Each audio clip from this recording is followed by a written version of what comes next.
It's hard to believe that Tuesday, January the 7th, we are going back into our legislative session here in Kentucky. It's going to be exciting. Time's flown. Look at all the joy on the faces. This is the short session, right? It is a short session. So I'm glad you brought that up. For people that don't know, so in the odd years, so this being 25, that we just came into, his first podcast that we've done in 2025, we do a 30-day session. And on even years, we do a 60-day session. And so we do a biennial budget. That is why that the 60-day session is what it is, because we're doing the budget for 2 years. Back during COVID, that changed. We actually did single-year budgets because we didn't know what was going to happen. And Andy thought he needed a lot of money to spend during that year, so he was raking it in. But other than that, we always stick with the 2-year budget, which is, what we're required to do. And states, unlike the federal government, which doesn't make sense, we actually have to have a balanced budget. So we're hoping the federal government one day decides to do that as well. But so we don't have a budget to do. It's a 30-day session. And it's crazy, though, because I did a bill request. It's been a little bit ago. I'm going to say maybe 3 weeks ago. And the bill request number I got was like 893, right?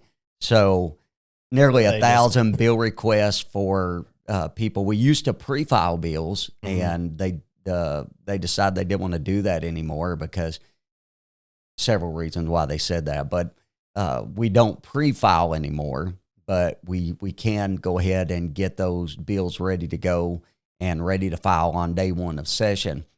And so I got it back, and it was like 893. I'm like, it's a short session, but there's going to be a lot thrown at us. I'm sure a lot of bills will be filed during this time period.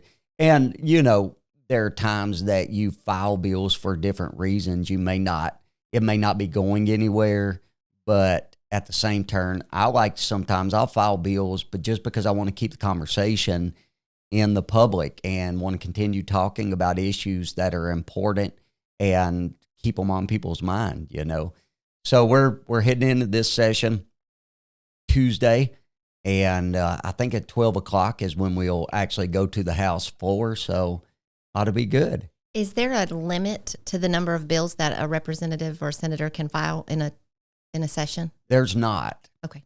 This is what happened this year, and I think on the Senate side, we didn't do this on the House side, but I was told on the Senate side it's not a written rule. It was kind of Scout's honor. Nobody's going to file more than five bills on the Senate side. And so they can actually, I think they made an agreement that they may trade around a little bit. So if you're only going to file 3, they might be able to take one of yours and file them.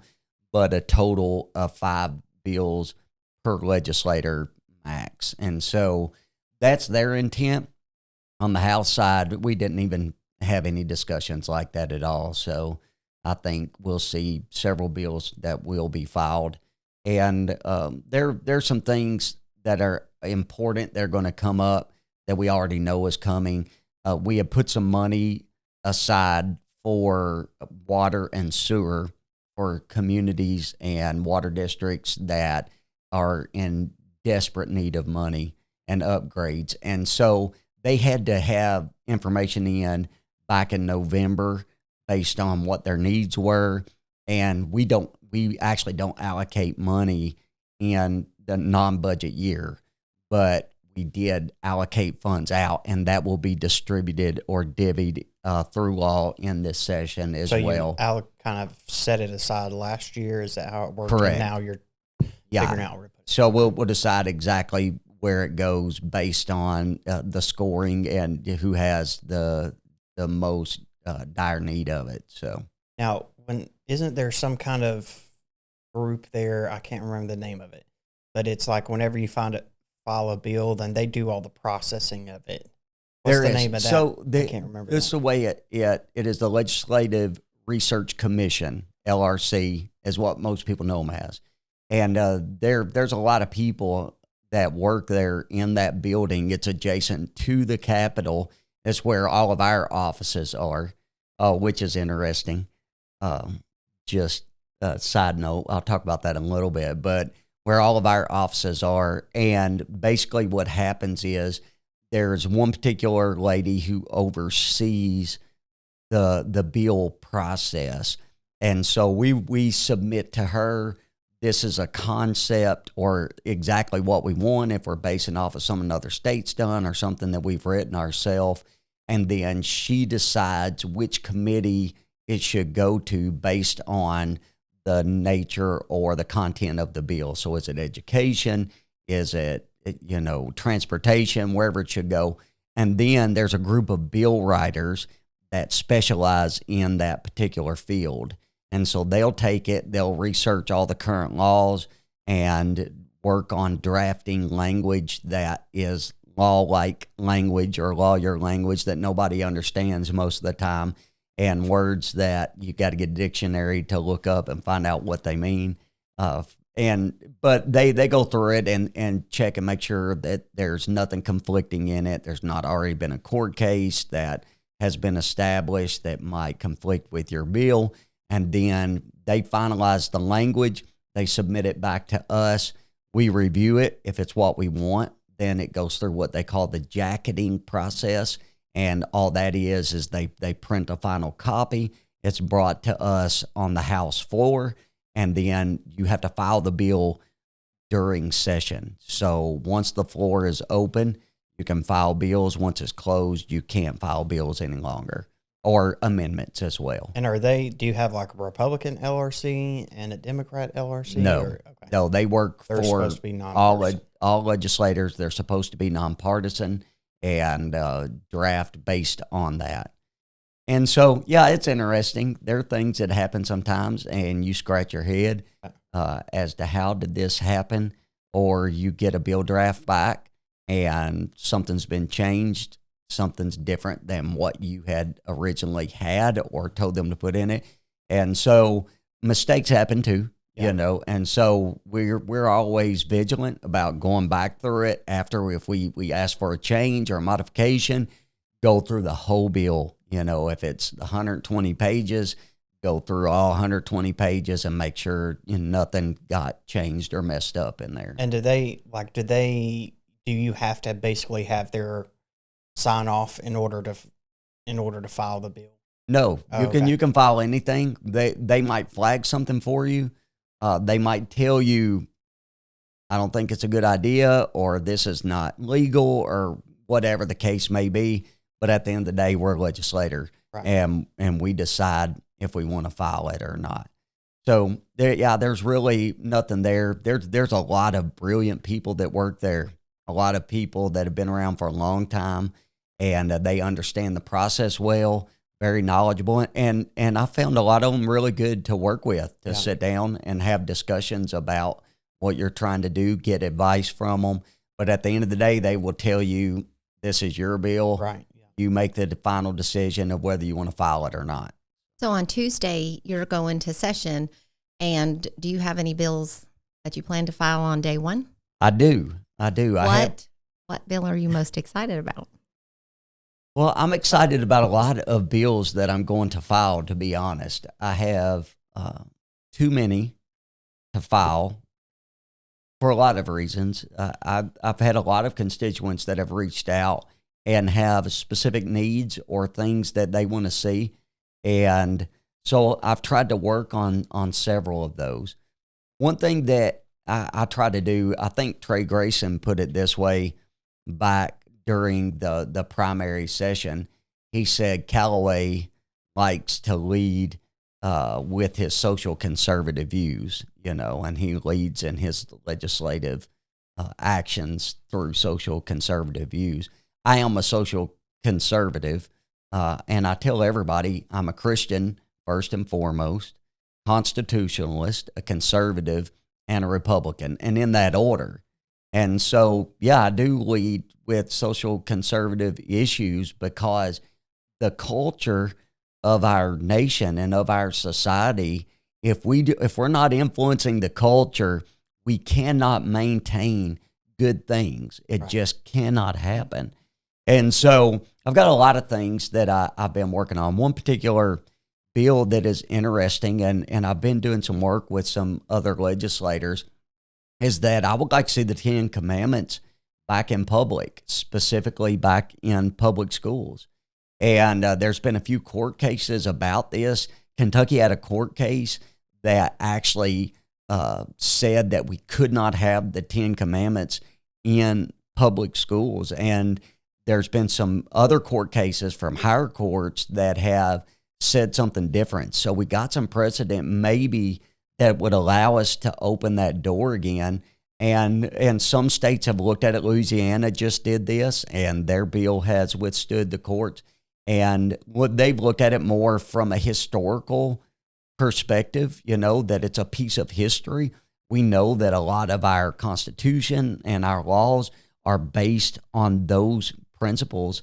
And so I've got a bill to go on day one that would put the 10 Commandments back out in public and put it in our public schools. So courthouses and like that. Or just public schools. Yeah, it's just public schools primarily, and I've been working on some of the language to see how broad that it could be or would be, but that is the specific goal. Do you think there will be backlash? There will be, and this is the thing that I've thought about. What would society look like if everybody just operated by those 10 specific things? And if you just think of it from a moral perspective, what would our society look like if everybody decided to live by that? It would totally change our society. If all the issues that we deal with, that people get sick and tired of hearing about, the setting people on fire in transit, people that are being knifed and being shoved in front of trains, all the crime and the evil that we deal with, if people just said, I'm going to live by these principles, what would it hurt? And what does it hurt for our young people to be introduced to those and to see them? To not lie, to not steal, to not do those things. And it's been gone so long now that people who, the people who advocate against it would say, well, that's traumatic for kids for you to tell them what to do, or for the 10 Commandments to give them some kind of moral guidelines, but they don't think that putting books in front of them that show them, very explicit and traumatic for children to see and for their brains to have to process pornographic material. Which is another bill that I'm going to file. They don't think that that's traumatic. It's another bill that I'm going to file. Even though it's proven to be traumatic and be the number one driving factor for what they call gender dysphoria, is being exposed to that as a child. Yeah. There's no scientific research at all that being exposed to the 10 Commandments as a child turns you into a serial killer. But there's all kinds of evidence that if you're exposed to pornographic material as a 4 and 5-year-old child, nearly every one of those serial killers that you talk about, they were exposed to that kind of stuff or abused. No scientific. Well, I we're do all have about a bill the science to address until it comes that. In 2022, I had actually filed a bill or did some amendments that would have enhanced Senate Bill 5, which was the bill that made a process so that parents could complain about their kids being exposed to pornography in the school system, and then they appoint a committee who can't decide to take it out or decide to leave it in. So it really had no teeth to it, and it had no penalties to it for people that just did not comply with it. And so I do have a bill that's going to beef that up. We just need to get it out. Right.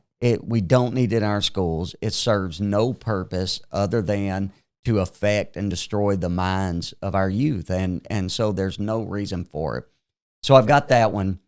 Another one that I'm going to file actually on day one, though, as well, that I'm super excited about, is a bill that would rescind the governor's executive order that he signed back several months ago that would ban conversion therapy in the state of Kentucky. Oh, That'll be really popular. Yeah. Do you think that'll be popular on both sides? Yeah, I think both sides, there are going to be people that advocate for and advocate against it.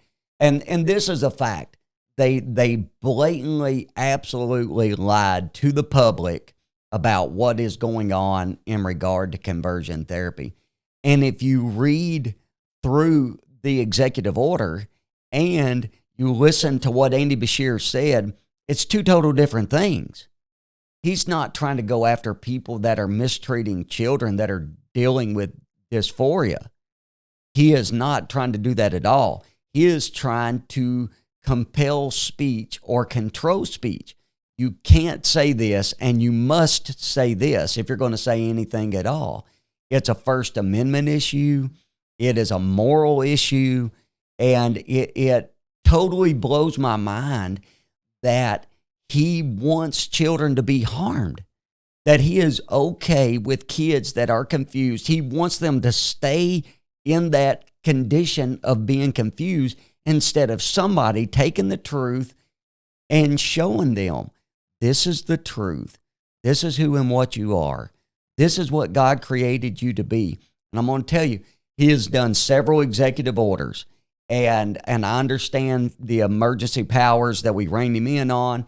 He did a lot of egregious things during COVID, but this particular thing is one of the most egregious things that he has done because it is an all-out attack on kids, on children. And so for the life of me, I don't understand why there's not more outrage, number one, on our side. But I do know people have been waking up to this, and I've been getting emails from churches or from people that are associated with churches and people that are Christians and people that just have common sense that are saying, hey, you have to address this. Right. Please address this when you go into session. And so on day one, I will file that bill, and I hope that we get an immediate vote on this bill. Let's get it in committee, and let's rescind this order. Two things. One is that he's not a lawmaker, Right. so he has no business making law. The second thing is it's wrong. They have tried to every session, a bill gets filed to ban conversion therapy, and every session it gets shot down. They didn't want to go through the legislative process because the people's voice said we're not going to do this because the people didn't want them to. And they pushed it through executive order. Day one, filing the bill, we're going to rescind this order. I hope I get the support to get that done. That's something I am excited about. It's so I don't know the right word. Dystopian is the right word, but I don't, not everybody really cares what that means, but it's so strange and like mind-blowing how many things are named a certain thing that does the exact opposite. Yeah. Like this is a ban on conversion therapy, but it has nothing to do with conversion therapy at all.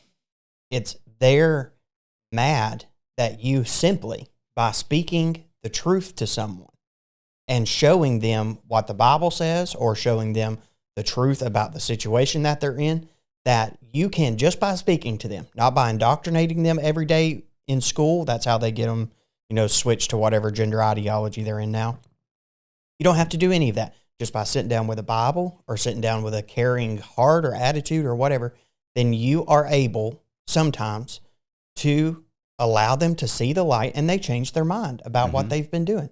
That drives them nuts. Yeah. Because they've if we're being really honest, and I know everybody loves Andy Bashir in Kentucky and all this, so that's what people say, oh, he's a middle of the road Democrat and all. He's not. No. He's not a middle of the road Democrat. No. And no matter how many people believe it, doesn't make it true. Right? They have dumped millions of dollars and tens of thousands of hours into the education system, into the bureaucracy, and poured all kinds of energy, money from DC, all this stuff, into forcing these ideologies, these gender things, into our schools, into government systems, into hiring practices, into the higher education, field, University of Kentucky, University of Louisville, Western, all of them. They've dumped tons of it into there. And it is still sticks in their craw so bad that you can just sit down with a Bible and convert somebody to the other way. Yeah. Not shock them into it, not do anything like that. Because it is their religion. Well, let me tell you what type of implication this has. This is where this goes. So go back several years ago when his dad was the governor. For years, myself and your dad and my wife, many times, we drove an hour and a half to Bowling Green every Tuesday night, and we ministered to the young people there at the Warren County Detention Center. And when we got done, we'd have an hour. It was volunteer for them to come. And then we were able, if anybody requested, to sit down and to pray with and talk to and pray with young people if they wanted to. So we have been doing this for like a decade. And then Andy Beshear's dad becomes the governor. And we walk in one night and we have paperwork that they want us to fill out that basically is for people that volunteer. And they said, we need y'all to fill out this new paperwork. It's come over and we'll do our training that we do. And you guys can keep doing what you're doing. So your dad brought the paperwork back. We sit down with the paperwork and start looking at it. And this is what had happened. There was administrative regulation that came out, which is a major problem. Right. It's something that Representative Massaroni and I are going to file a bill to rein in the administrative regs. But there was administrative reg that came out, and there was guidance that came with that administrative reg. So it's new volunteer training. This is what they told us, that you cannot say that anybody that is LGBTQ, this was in the training that we had to sign off on. We were not allowed to say anybody that's LGBTQAI plus or whatever else they add to it, that they could or should change. You cannot say that it's wrong. And they said you cannot read any portion of Scripture that implied that they could or should change, or that it was wrong or sinful. They use that word. So that's where this goes. It ends up in the doors of churches, controlling what preachers say, turning what preachers say if they just simply preach the Bible, that it's hate speech. There's no end to it. And it is dystopian. It has broad implications. And so I don't know that people understood that whenever he did that executive order. I had people that thought it was a good thing. Yeah. They're like, oh, he's banning conversion therapy. Like he's doing a good thing. And they didn't realize that he's doing the opposite of what they thought that he was doing. And this is how Kentucky has worked forever. Until 2016, then the Republicans didn't have a majority? They didn't have a majority until 2016. They took the majority. 2017 was the first, election of 2016, 2017 legislative session. And then they got a super majority. But before that, you had the Democrats pretty much run everything in Kentucky. They had the legislature. There's only been 2 Republican governors, I think, in 60 years, maybe? Maybe. In Kentucky, they had the courts pretty much, all of them, a lot of them, some of the locals not. But they had the whole system, Since the Republicans have taken over the system, so for the past, 8 years, the Republicans will, pass legislation. And, this could be a long conversation. We don't want to do that. But the Republicans will pass legislation, but the governor's office has the ability to determine how that legislation is enforced. And so if they can't do something to get around the law, then they'll send out all of this administrative regs. Administrative regs and guidance is what they call it. They do it for the school system. They do it for everything. How roads are paved. Yeah. They do it for everything. But especially in this scenario that you're talking about, they have cut away the freedoms of Kentuckians for years to be able to do things that they should be able to. It starts in that administrative state, cutting away your freedom to be able to say what you want to in there, or what the Bible says in the youth detention center, and then it bleeds out into your society. Yeah. And it is like a fear in my heart of what they have done for the past 8 years in the youth detention center. Yeah. What have they? Because they don't have Well, parental oversight there. Angie could tell you that, and we wouldn't disclose specifics, with kids that we have dealt with, but what some of these kids have been through, what 10, 11, 12-year-old girls that are being sold for drug money. It's the only thing that they know. And you know what is so upsetting, I guess, from my perspective, is when they make these laws, regulations, do different things, nobody's in there. They're not in there visiting those kids. They're not in there trying to make their life better. You see what I'm saying? But they take out the people. We really care about them. Right. We really do. And they try to cut us off from them, but they're not filling in the gap. Yeah. They're not up there trying, in any of those places. So they're leaving the kids without anybody. And how's that going to help any child? Right. They have no solution for them. No. But just to get us out, Yeah, but they don't have their solution. That's right. So one bill that I talked about a little bit, Representative Massaroni and I have been looking at a State Reigns Act. And so I think Senator Paul, Senator Mike Lee, and some other people have filed some different versions of it from a federal standpoint. But we've been looking at it from a state standpoint, and those are regulations from the executive in need of scrutiny. And so that's kind of what the REINS acronym stands for.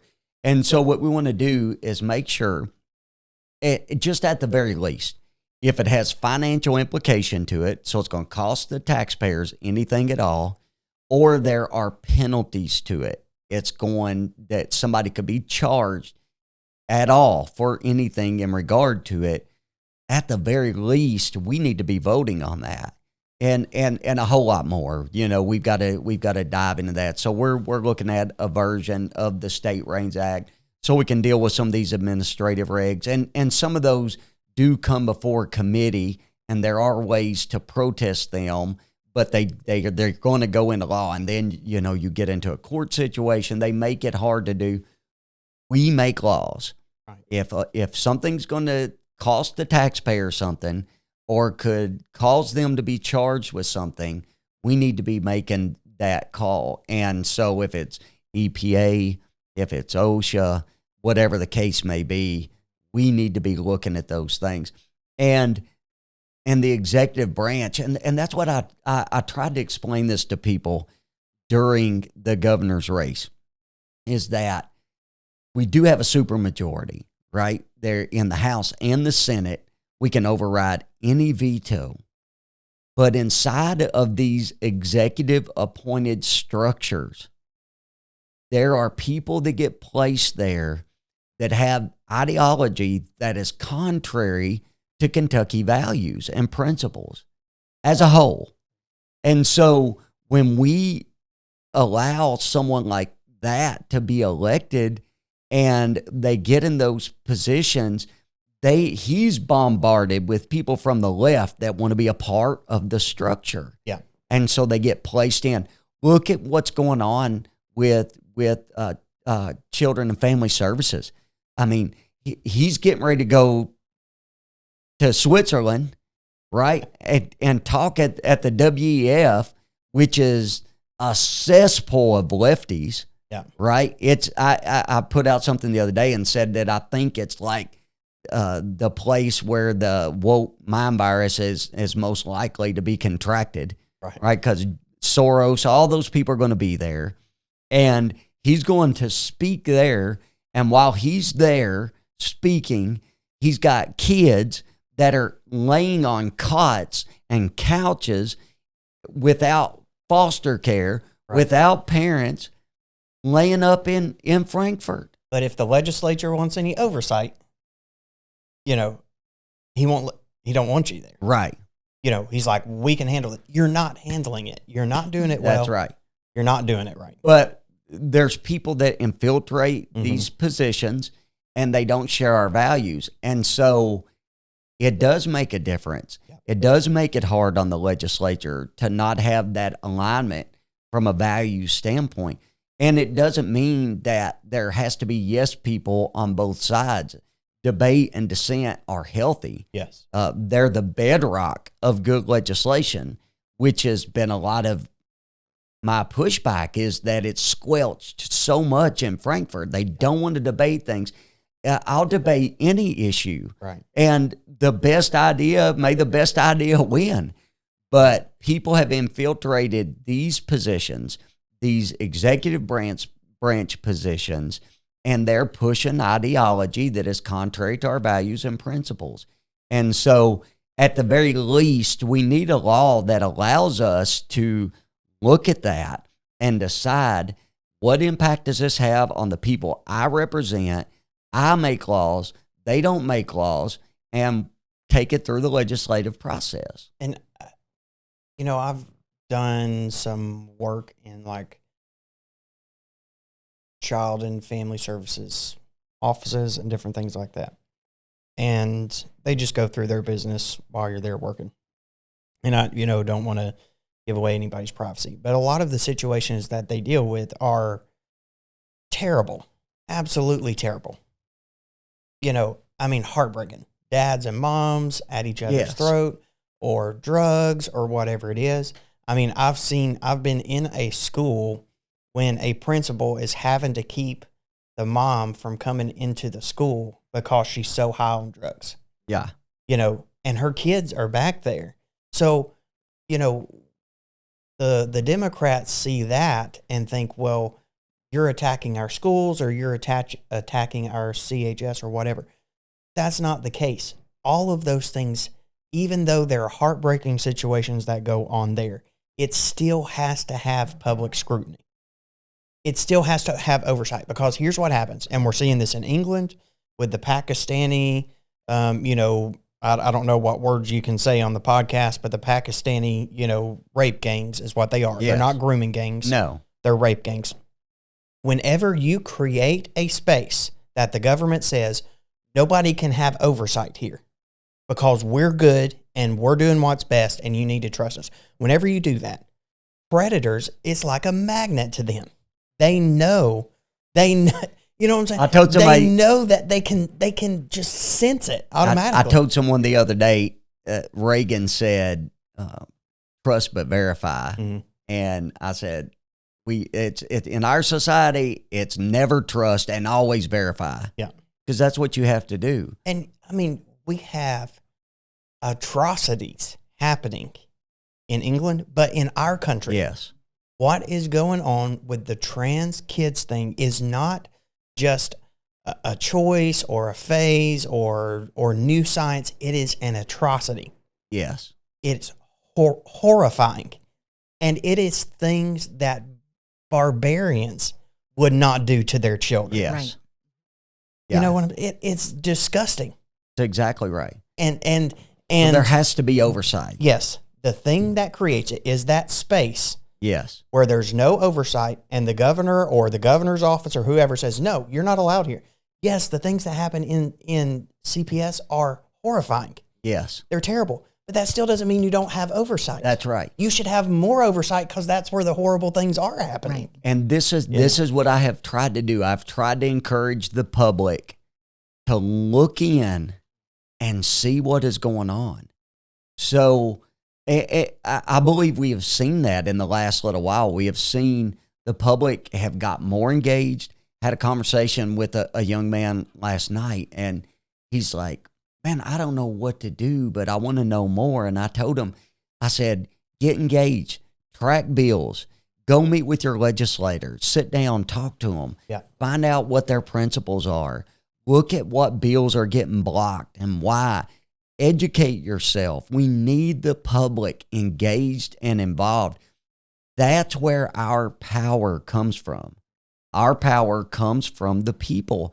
And so when lobbyists and when special interest maintain the power, corruption is inevitable. Right. It's the only thing that's going to come. So let me ask you a question as far as your average citizen or just somebody that's concerned with what they can do. So if you file bills, okay, and you said you have several that you're excited about, Yeah. you're going to file. And of course, sometimes those sit or different things. What can someone like me or like Aaron do to help? Like if we want that bill heard, Yeah. what is our responsibility in that? What could we actually do to help that move forward? Well, a couple things. One thing that we're going to try to make sure that we do is keep this podcast going during the legislative session, because we want people to know what is going on, and we want to keep you updated. And so we'll try to get those bill numbers and then advocate for them. So you can make phone calls to legislators, look and see what committee that it would go to, and go through those committee members and the committee chairman and advocate, send emails, leave voicemails. I want this bill to move. I want this bill to be heard in committee. I want it to make it to the House floor. And so basically you are the lobbyist. You work as an advocator for the principles and the things that you want to see move. And so that is I think the best way to do that.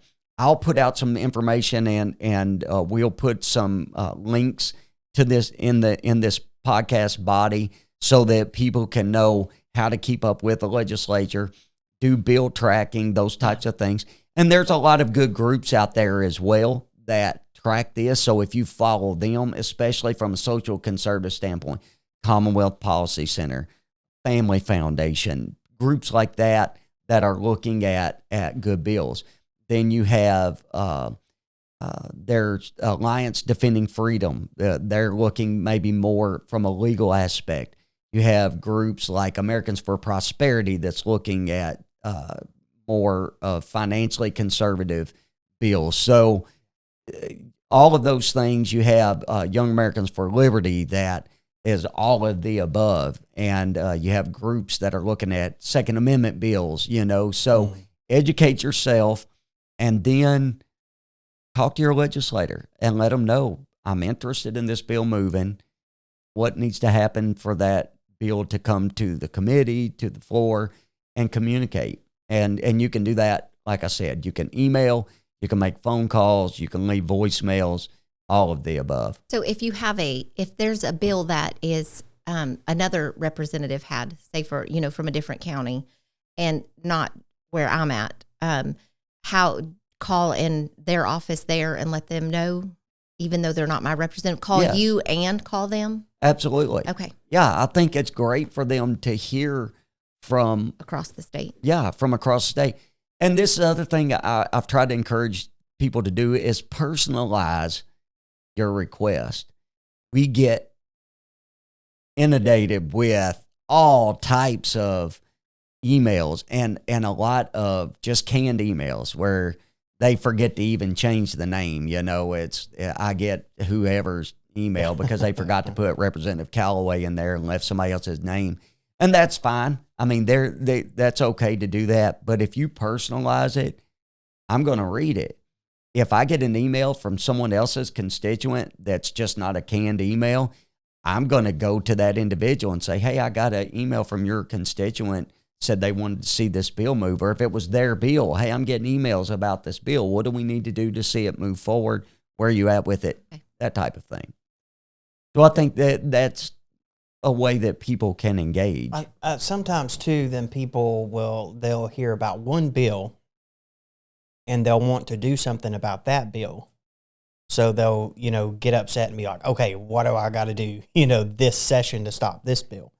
But that you're pretty much too late in the process. A lot of times if that's your only concern about politics, because of how everything's set up. So, I would advocate, for instance, for you to come join the Breckenridge County Republican Party meetings, but there are structures that are in place, especially in Kentucky, in the Republican Party, where you as an individual, without being elected to office, simply can organize people and you can have an impact on how things go.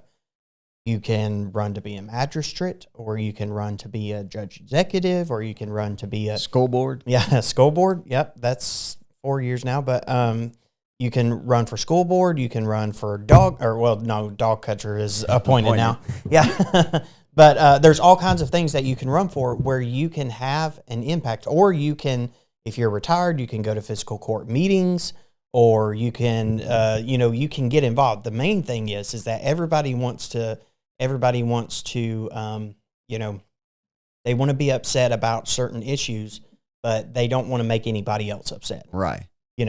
So there's a lot of people that would believe very strongly about abortion, that it is wrong. But if their neighbor is pro-abortion, they won't really say anything to them about it. They just want to try to make the peace. If you want to make a political impact, you can't operate that way. Right. You have to get them on your side, or you have to get a group of people together. That's how this country is set up, for you to organize and get people together to do something. Right. And then you have to be strategic. There are groups that are out there that are just, 12 gauge shotguns blasting all the time. Anything that they hear that comes across social media, they believe it and they're blasting it. Yeah. Sniping. Again, you're going to maybe you create an organization that way, or maybe you have friends that way, but you don't really actually get anything done. Yeah. And we're at a point in Kentucky and in the United States where if we don't get something done, it's over. Yeah.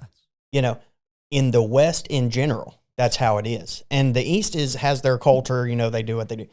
But Europe and America. For two reasons. Yeah. For two reasons it's over. One is because we have a mandate. Right. Right. And so the people are going to get tired of voting Yes. people in with a mandate and them not filling and fulfilling the mandate. Right. The second reason is we're going to lose the culture. Mm-hmm. Right. We're going to lose the ability for conservatives to be elected. And I have been putting that warning out over and over again. And I've even made this statement that when my principles make me unelectable, so be it. Yeah. I'm not changing my principles. Right. But we have to be influencing society in such a way that we broaden that base, not that we just maintain the status quo, but we've got to broaden our base. And I could talk about it from a Christian standpoint, and we know we need revival in this country and all of those things, but the preservation of morality keeps good people in office. And then we have to deliver, right? Because that's the expectation of the people, is that we deliver. And let's say you have a group of like 20 people, and they may not all live around you, but you're organized together about a certain subject that you advocate for in the state, whatever that may be. You can pick whatever issue you want. Whenever you start to get involved politically, you're going to find a lot of roadblocks, because the power structure is set up to try to keep those type of people from having influence on the process. Right. The leadership, and I'm not saying this to blast leadership or anything, but I'm saying the way that it is structured is for leadership to have control, and they're able to filter what all the other legislators get to the floor. They're in control of that. Just like the Kentucky Supreme Court is in control of every single lawsuit that is ruled on by the lower courts. It's like a filter, the Kentucky Supreme Court is. And if you get the wrong people there, they can just shoot stuff down, right? Shut it down, shoot it down over and over and over again. So if you are going to get involved in politics in an outside way and not be elected, you're going to run into roadblocks. Yeah. You just get used to it. That's right. And because we're living in a time where people are like, well, yes, I want to do something, but then they hit a roadblock and they can't go forward. Right. Well, I don't know what to do. You keep pushing until you get something done. Show up. Yeah. People can show up and meet with their legislator. I encourage people to do that. Go meet with your legislator. Talk to them about the bills that concern you. I have people that do that. People from farmers from Breckinridge County. I have people from other types of organizations. I even meet with people that I'm not going to support their cause sometimes for a specific reason. Maybe I want the opportunity to speak the truth to them whatever the case may be. But if you show up, you will eventually be heard. And it is easy to get discouraged. Things happen so quickly sometimes up there. You go up there for a meeting, something gets switched around, your legislators in a meeting, they don't get to meet with you, whatever the case may be. But you have to stay at it. Keep pushing forward, and you will make a difference. Individuals that work together, band together, can and will make a difference. But that collective voice is always better than one person out here just speaking. And individual voices are important, but when you work together collectively with people that have the same mindset and the same goal as you, you can get things done. And if you're able to convince, 5 or 10 people that live around you that what you're saying is accurate, I'm just being very general here. But let's say you have a bill and you're able to go through that bill with those people and be like, look, this is wrong. This isn't right. If you're able to convince them, chances are you're probably going to be able to convince a lot of people around, and you can get your voice there. If you're not able, if everybody around you, you're not ever able to convince them, you're probably not going to convince legislators either. Right. But especially if you walk in with 10 people or you walk in with 15 people or whatever and say, look, this is what is wrong about this bill, that starts spreading among the legislators as well. Right. That's how you start to have impact. Right. But you got to be committed to being to it for the long game, too. Sorry. No, there's a few other bills that I wanted to discuss quickly that I intend to file. So I do have a medical conscience bill. So for medical freedom, this would allow somebody in the medical field, if they object to some type of procedure that crosses their principles and their values, we really need to look at that so that we're not putting people in the medical field in a position to where they're having to perform some type of procedure that they are principally against, that crosses their values and principles. So I've got something I've been working a little bit with Senator Douglas on that, and I think he's going to file a companion bill in the Senate. And he's actually a physician, so he's been looking at it through those eyes. So I think that'll be good. Representative Massaroni and myself filed this bill last session, and we're really going to try to push it this session. Tennessee passed a bill in their last legislative session that allows for capital punishment for someone that rapes a child that is under 12. And so for first-degree rape, then a judge could actually give the death penalty for that individual. And so we're going to refile that bill. And that's a little bit of a controversial subject. And, in my mind, I'm going, how can this be controversial? There are people on both sides of the death penalty issue. So people that are very conservatively speaking, they speak conservative things, they say conservative things, and their voting record shows that in a lot of areas, but they are against the death penalty as a whole. And so we don't know where that'll go, but we think it's important to have the conversation out there. We've got to strengthen penalties for people that are sexually abusing kids. Got to happen. Let's, just for a second, talk again about the England thing. So a lot of those victims are like 14 or under. Yeah. A lot of them are kids, Whenever a lot of them are arrested or confronted, then they say, well, it's not wrong for me because they're not Muslim. So anyone that is not Muslim, the Quran allows them to do all kinds of stuff to them. Yeah. Kill them, whatever, That is a culture difference between us as Americans and them. The culture difference, the dividing line, is not geography, and it's not the color of our skin. It's Christian principles. We fundamentally, as a country, are different culturally than that. And we need to make laws that show that cultural difference. So the death penalty for those who rape children 12 and under, that is not a violation of our principles or our Constitution. That's not a violation of our freedoms. Yeah. That is a definitive law that shows this is what our country is. Right. We're not like the other countries. Right. We're not going to let this happen here. You know, and I understand some people say, well, what about false allegations? And all of these things that can happen. A wife and a husband are going through a divorce, and the wife accuses the husband of something, and you don't know. I get all of that. Right. I understand it. But on principle about the concept of the bill, things like this need to take priority in America. Right. Because we're at a time where especially the Islamic world is trying to take over our world. Yes. And trying to take over our countries. They've said it. They set up Look a community. at the attack that just happened. They set up a community in Minnesota where Ilhan Omar is from. I think that's right. Minnesota, is that right? Yes. Michigan, I'm sorry. Dearborn, Michigan, Minnesota, different places like that. They have their own communities that ISIS recruits from. Yeah.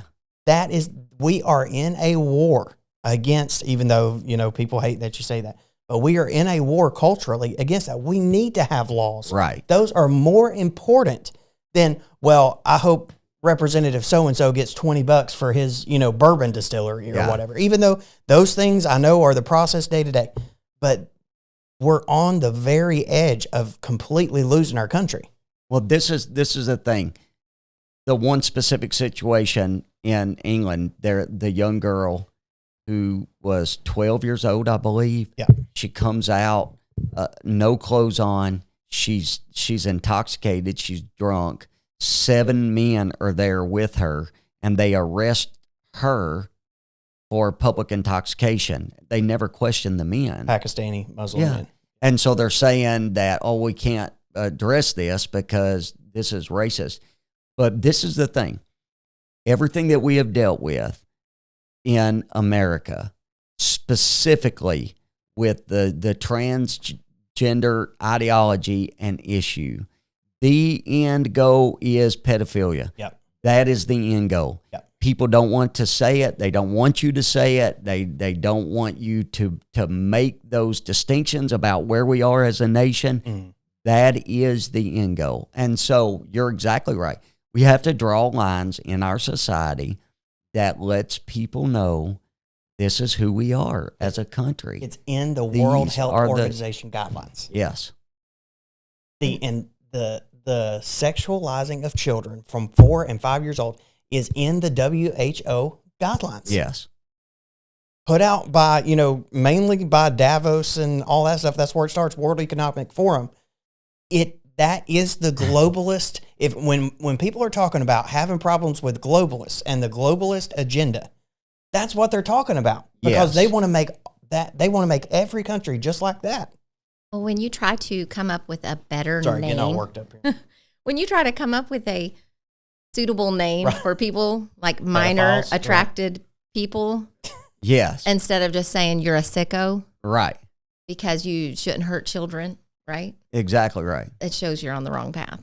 Well, you brought that up. I know Senator Titchener last session, I think she's doing it again this session, to file a resolution that basically declares our independence from the WEF, the WHO, from the UN, and probably a few more other entities to declare our independence from them, because that is the culture that a lot of nations have taken on, and we're not going that direction. Not as long as I have the ability to influence it. We are not going that direction. And so we have to take a stand. And I think laws like that, it does allow us to draw those distinctions about who we are and what our culture is, but it also keeps the conversation in public. Right. It allows us to talk about it.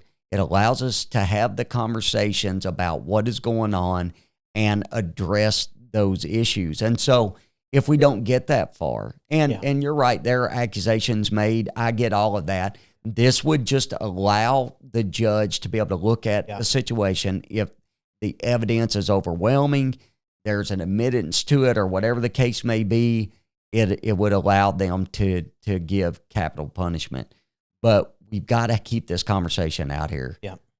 Our kids are struggling. We've done podcasts about it. We've talked about the suicide rate. We've talked about the things that kids are dealing with in regard to drugs and alcohol and all the addictions that are out there. These things, the cell phones, the pornography, the social media, there's so much that is pulling at them. And there is nothing you can do outside of the grace of God to help undo what happens to a child when they are violated in such a way. It's so serious. There's a man in Florida that I read about this week, and he was from the time that this girl was 12 to 21, he had raped her, and he had taken her to abortion clinics in Florida 7 times to get abortions from the time she was 12. She was 21 when all of this finally came out. The abortion clinic never one time reported it. Yeah. Not once. Not one time. And we're supposed to sit here as Christian conservatives and listen to the government lecture us about how intolerant we are because we don't accept abortion? Right. Are you kidding me? The government cannot be our arbiter of morality. Right. Because we've seen what they do with it whenever they are. That's right. They prey on our children. They indoctrinate our children. They spend our grandchildren's money on who knows what in foreign countries. They kill people in foreign countries. They kill people here. Right. They mess up our medicines. They change our foods. They put stuff into our, they put all kinds of junk into our, the government cannot be the arbiter of morality. No. It has failed.